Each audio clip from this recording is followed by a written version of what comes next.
Good morning everyone!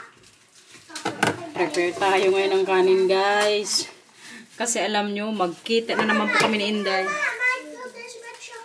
May chocolate? Sige, wait lang. Lagyan lang dito ni mama muna ng kanin kay para lumamig. Yun nga, magkita po kami ngayon ni Inday kay mag-lunch kami sa city. Wala kasi kaming gala ngayon nila Marcel. So sabi ko sa kanya kagabi, mag-city na lang kami ng mga bata. Pero kailangan may kanin. First time ko ito ngayon gawin dito sa Netherlands guys. Magbaon ng kanin para may mga partner sa ulam.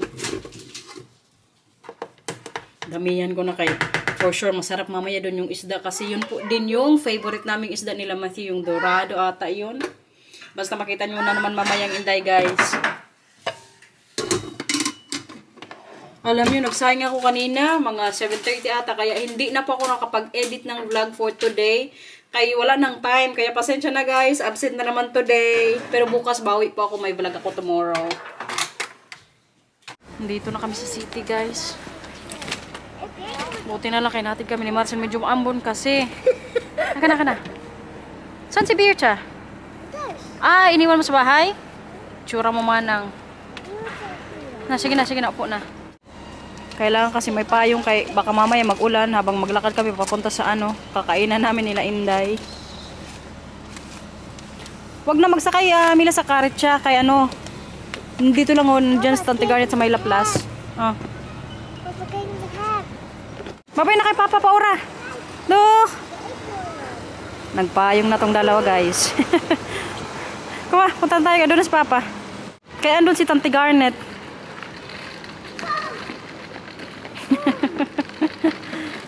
Alam nyo ba, 9:30 pa lang ng umaga, nasa city na kami ngayon. Ano po? Spider-Man.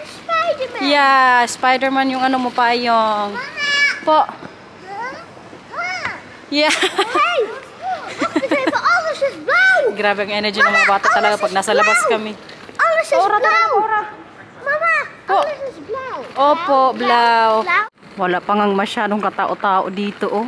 Ganyan po kami ng kaaga dito sa city. Sige na kuya, kayo malapit na tayo sa restaurant. Para makita niyo si Tante Garnet. Ang bilang. Ano yan? Ihotje. Ha?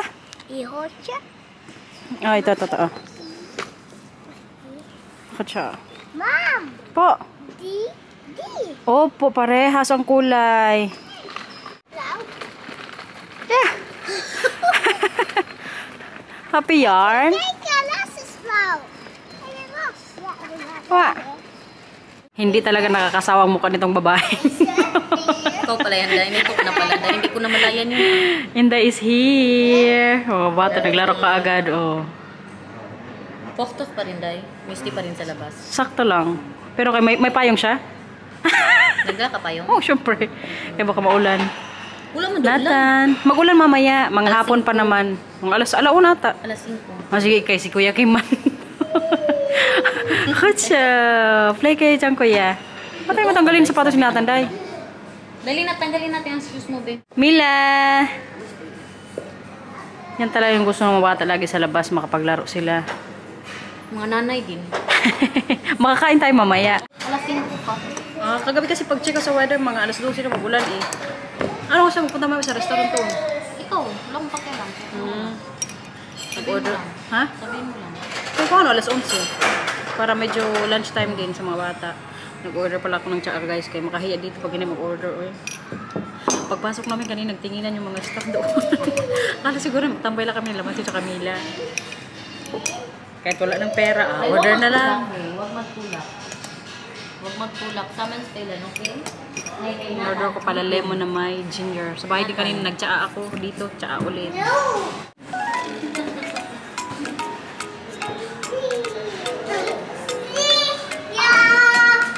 Para kang drone dyan, Day. Si Mayora.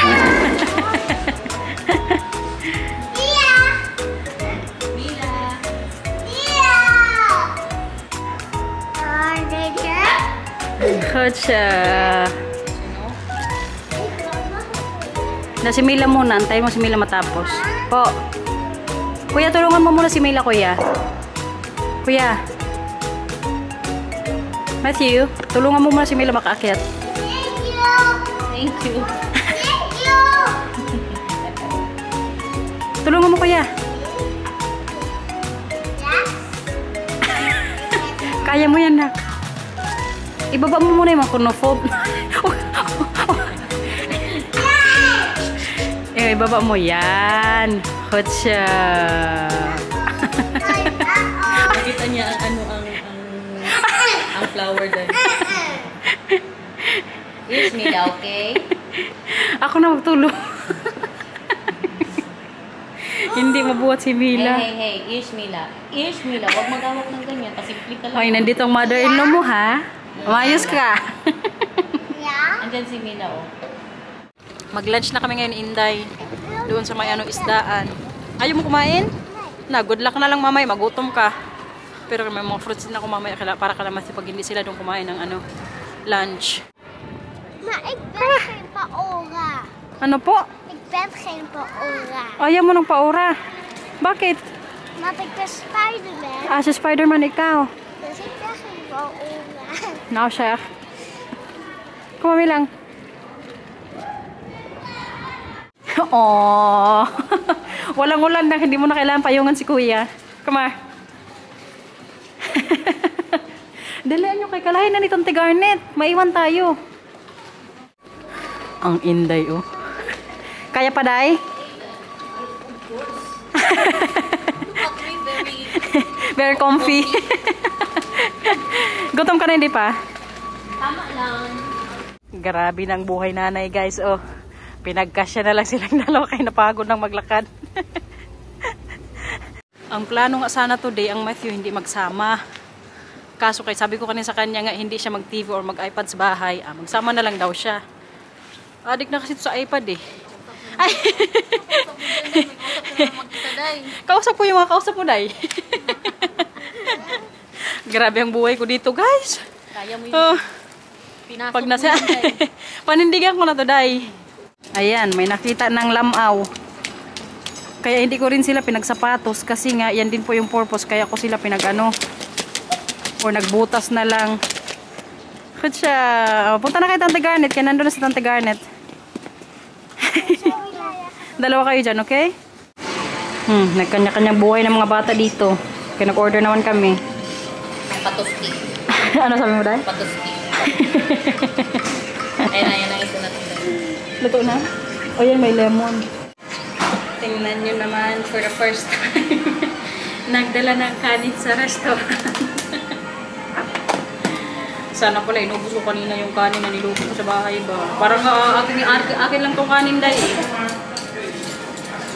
Buti si Inday, kaya naka1 kilo yung dala. Marami pa nga yung iyo. Oh, pala niya. Natanto.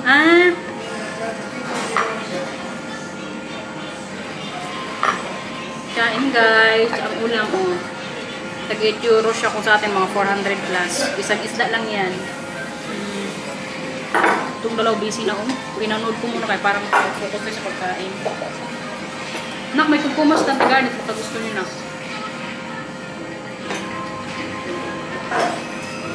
Nak, gusto nyo mag-drauvel? Ay, mag-ano? Ito, gusto nyo? Yeah. Kainin ko rin muna ng prutas kay baka hindi masyadong magkain ng kanin. Peace. Actually. Nay? Kain guys. Naka-isda, nak. Gusto mo isda?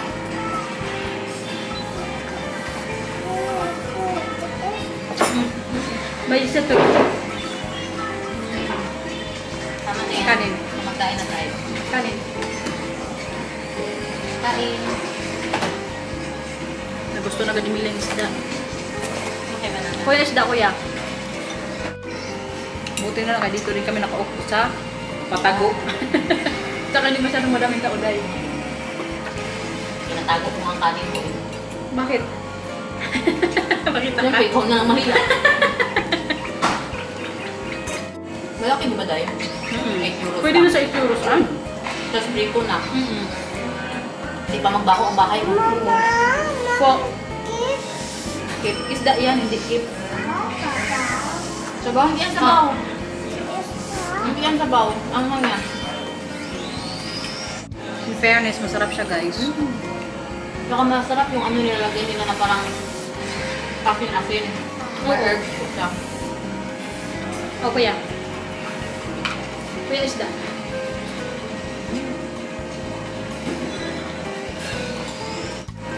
Kahiya man tayo mag-iba pa tayo mga mo dito. Kita nila nagdala ng kanin. Hindi kayo mag-gusto na lang. Kasi dapat ang partner dito, ano, patat, di ba? Fries. Saka pwede mo siya magdala ng kanin. Hindi yan chicken, please. Really? Lakat ha? Init. Oo.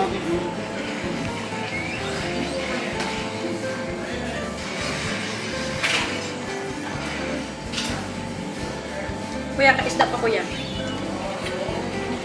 Isda pa. Day, oh, pinakurat day. Sige tayo.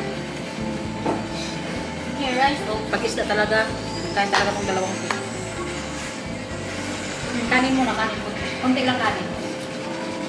Okay, tapos nang mag-lunch, tamang tambay na naman dito sa city. Mga walang mukha sa buhay. Okay ka lang dyan, Day? Maglaro muna ito yung mga bata kaya para matanggal yung energy sa katawan nila.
Grabe na tong trip namin ni Inday. Magbalik na naman po kami kanina kung saan naglaro yung mga bata. No choice na, Day. Kay busy man yung isang doon na pasukan sana naming restaurant. Titi na naman tayo nito. Ano? Titi na po. Anong oras kasi mag-uwi? Kung mag-uwi ka na nga, mag-uwi na din ako. Maya na. Paguri muna ito mga bata. Kaya palaruin namin ulit dun si Matthew tsaka Mila. Matthew, pasok na dun sa loob kuya kaya para makapaglaro kayo. Samantalahin na namin kay bukas mag-work na naman ako hanggang Sabado. So, last day po ng vacation nila Matthew tsaka Mila. Ay, hindi pala sa Friday pa pero kay today nga. Ngayon ko lang sila masamahan. Kay bukas yun, balik work na naman. Ang Marcel nandito na. Si Inday pala magsama yan hanggang sa sasakyan lang kay. Ibigay ko sa kanya yung tuwalyang binili ko sa Germany. Ayun na si Papa, hindi ka lang magparaplu. Nakalimutan ko kasi kaninang dalhin. So sabi ko naman sa pagka-pick up niya ngayon sa amin, dalhin niya. Pero di ko lang sure kung hindi niya nakalimutan. Taday. Wawa ka na hindi pagod. Kaya pa? Mag-alas 2 na dito pero mag-uwi na kami kay sakto na siguro yung mga laro-laro mga bata. Uy. Kararating lang namin ng bahay guys. Labahan ko tong jacket ni Matthew kay kadumi na oh. Next week kasi may pasok na sila. Tsaka bukas hindi sila mag-gala nila Marcel. So may time pa malabhan ko. Diretso agad sa taas. Pagdating namin ng bahay, sila Inday siguro nasa ano lang yun ngayon. Nasa bus na. Pero kaya nag-enjoy naman siguro yung mga bata kanina. Yun nga lang kay. Makapagod din ah. At least nakalabas kanina yung mga bata. Nakapaglaro-laro ulit. Nag-moment sila. Sayang lang kay si Sonina's World. Kalayo na ng bahay. Miss na rin nila Matthew tsaka Mila si Zoe tsaka Ken. Pero kay sa Sunday po, makikita-kita kami nila Inday tsaka Sonina's World kay. Nag-invite ang Day Sonina na magpunta kami sa Sunday. Magpapalunch siya. Tsaka first time din po namin makita yung bahay niya. Kaya excited din me. Kadami ko na palang labahan, guys. Buti na lang kay may oras pa. Ano pa lang po ngayon dito? Mag-alas 2 ng hapon. Mabilis man lang to. Kaya isang oras lang to dito mag-ikot. Tapos diretso sampay mamaya. Ito, laban din to. Ito yung sinuot ngayon ni Mila. Tingnan nyo naman kasi ang nangyari, oh. Grabe po kadumi. Kaya naglaro nga sila kanina doon sa... Yung binidyo ko nga yung sa may parang playground o playing area doon na may mga grass. Kaso kay natumba man siya tapos naglaro din sila ni Matthew ng tubig. Sinatan nga nakatapak ng tae. Kaya nga Inday Garnet tinapo po yung sapatos kay sobrang dami daw na natapakan na tae ni Nathan. Bumili lang siya kanina ng bago doon. Sabi ko sana all bilis makabili ng sapatos. Sana all na lang day. May bago na naman siya si Nathan. Naawa nga ako kanina kay Matthew kay nung nandun kami sa ano ba sa hindi man siguro makaawa guys pero kay kanina nung nasa ano kami nasa yun sa nung si Inday nagbili na ng sapatos para kay Nathan. Sabi pa ni Matthew, Mama, pwede ba akong magpili din ng sapatos? Pwede na kay may sapatos ka pa. Pero kay etchos lang niya yun oy. Pero kay di ko sure kung gusto niya na naman ng bagong shoes or baka yung sa pangbahay lang. May nagustuhan kasi siya nung kanina na pantofels eh. Pero kaya hindi ko binilan guys, kaya kailangan ko magtipid din. Tayong pero eh. Wala pang sahod, dinantay ko nga ngayong araw, hindi pa pumasok yung sahod ko dyan sa ano store. Kaya labadami na lang tayo today. Bongga na naman yung araw natin ngayon guys, kadami ko na namang nagawa. Matatapos ang araw na nakapaglaba pero at the same time na gala po yung mga bata. Bukas kasi trabaho na naman ako hanggang ano Saturday.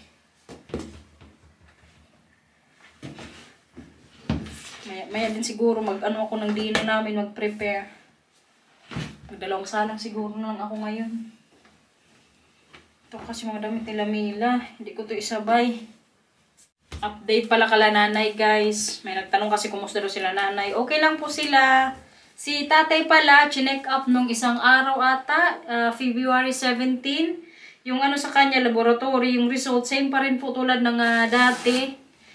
Yung gamot niya na tinitake ngayon, same pa rin po. So, walang nagbago. Pero yun nga, pinagbawalan pa rin siyang mag-inom. Kaya ang tatay, alam nyo, nagtanong na naman. Sabi pa sa Dr. Hort, tinasabi ng ate ko sa akin, kaya in-update ko.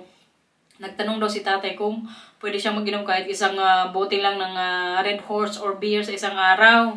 Sabi ko sa ate ko, wag na yung payagan pa. Kaya pag nasimulan yan, ako, magtuloy-tuloy na naman yan. Pero kaya salamat na lang.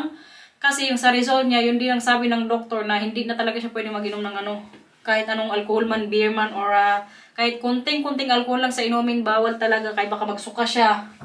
Pero kayon, prepare ulit yung ate ko na, sabi ng doktor, si tatay daw, anytime pwede din daw yan ulit magsuka ng dugo. Pero ang gagawin lang namin, pag nagsuka siya, dalhin agad sa hospital, kahit parang masalinan agad din siya ng dugo na isusukan niya. Pero kaya sana, haba-habaan pa ang buhay ni tatay. Kasi very behave na siya ngayon. Pero alam nyo, yung umuwi nga ako sa Pilipinas, kasarap po sa pakiramdam na tahimik sa bahay, yung walang mga mag-inom-inom doon na hindi din namin kilala. Kaya minsan sa dati kasi magdala-dala yung mga tao sa bahay na hindi namin kilala, yung mga kainom niya. Pero nung umuwi nga ako, January, 3 weeks ako dyan sa bahay, grabe, katahimik ng bahay. Alam yun, dumating ako dito sa Holland, tinanong pa ko nila Bianan, tsaka ni Marcel kung kumusta daw yung umuwi ko sa Pinas. Kwento ko sa inyo guys. Sabi ko pa, sus, ibang-iba dati. Kaya kung dati mag-aaway-away or may mga tao kaming nakikita sa bahay pag dumadating kami na hindi namin kilala. Ngayon, pamilya ko lang talaga yung nandun sa bahay. Pag may nadating galing Maynila o yun nga, kung nung umuwi ako sa province. Yan daw yung sinabi ko sa mga kapatid ko. Sabi ko sa fiesta, pag may mga pera sila, mag-uwi sila kay magandang nung umuwi kay si tatay, behave na. Makapag-banding pa sila. Diba nung umuwi nga ako, nag-ano kami, balik-balik sa Katarman. Kasi behave na, wala nang maglasing-lasing. Dati kasi alam nyo, inuuna ni tatay, barkada niya. Hindi yan siya magsama kapag maggala kami. Kaya mag-inom man siya. Ngayon, pag magsabi maggala, magsama talaga siya. Kaya kasarap lang sa pakiramdam ba? Okay na siguro, kaya puno na.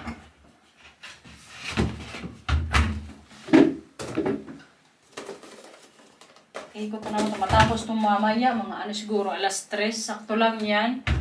May mga, ano pa ako dito sa salang. So, magdalawang salang ako. Bukas pagpasok ko sa work, wala na namang labahan sa weekend.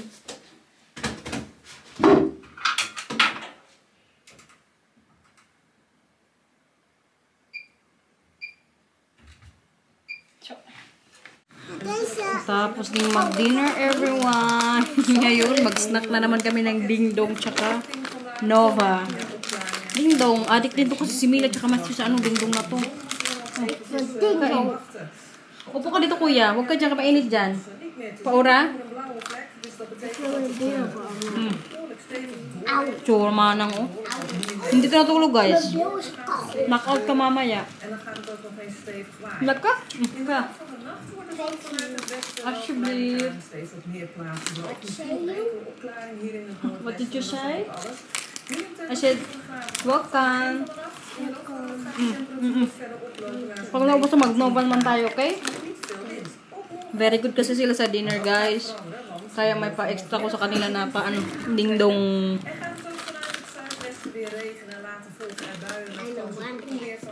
Why? What do you want? Nag-English na naman ang manong. Nayo. Nga, nga.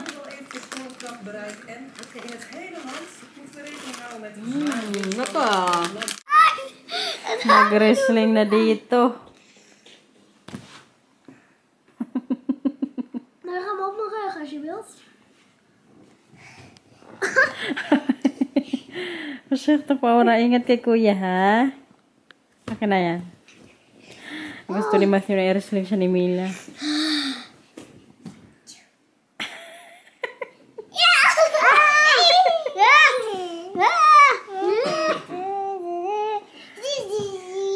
Only for...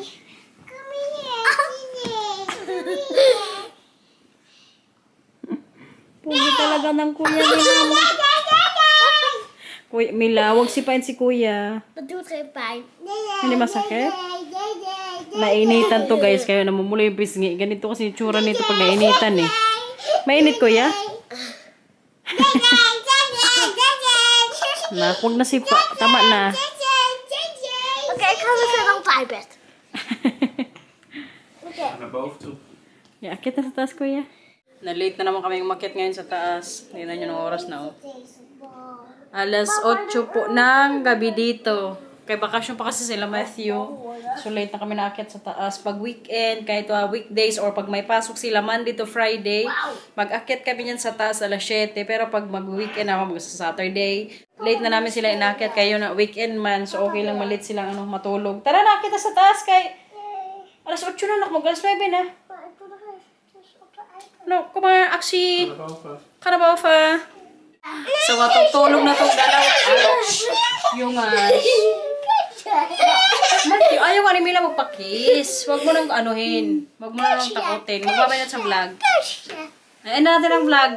Matutulog na kasi itong dalawa guys. So, end na po namin yung vlog. Aray! Ako na lang mag-end ang vlog. Kagulo nyo. Thank you for watching everyone. Bye-bye. Thank you for watching. Ingat po. Bye-bye. Huwag mo na yung kiss kay ayaw. Matulog ka na. Bye-bye, guys. May sabihin pa daw siya sa inyo, guys. Ano man sabihin mo? Thank you for watching.